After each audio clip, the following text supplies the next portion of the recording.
Hi guys, today we'll be making Egwusi soup the Nigeria way, and this is one of the recipes that I use that I love.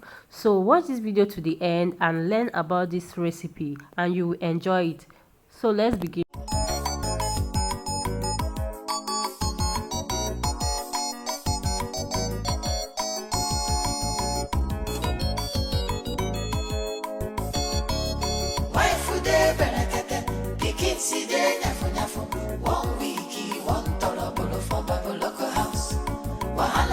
Finish you for Baboloko family.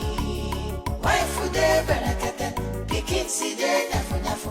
1 week, 1 torobolo for Baboloko house. Wahala no dey finish you for Baboloko family.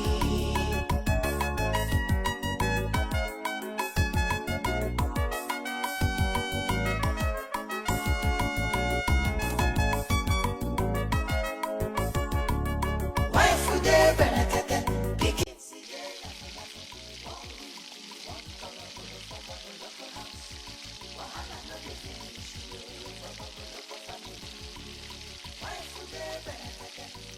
Si de nyafu nyafu, 1 week, 1 torobolo for Baboloko house. Wahala no dey finish you for Baboloko family.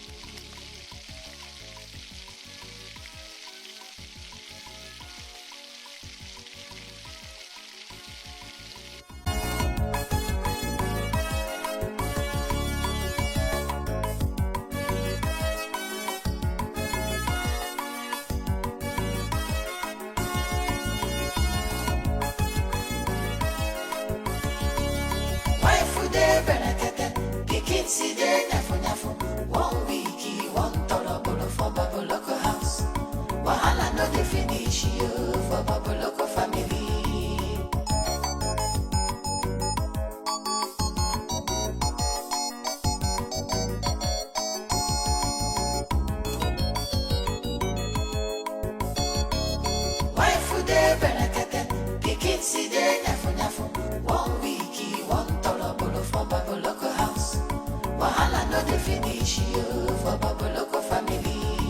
Wife de berekete, pikin si de nyafu nyafu.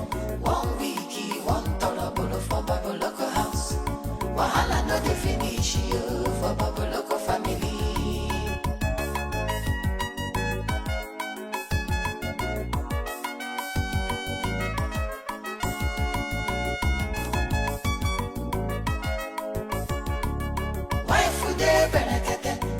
Si de nyafu nyafu, 1 week, 1 torobolo for Baboloko house. Wahala no dey finish you for Baboloko family. Wife de berekete, pikin si de nyafu nyafu. 1 week, 1 torobolo for Baboloko house. Wahala no dey finish you for Baboloko family.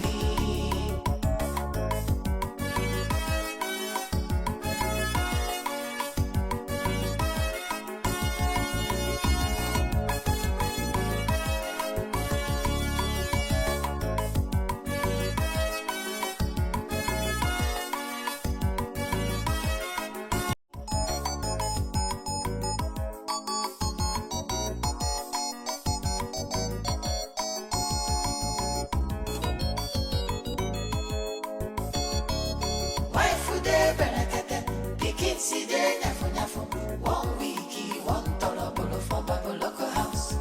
Wahala no dey finish you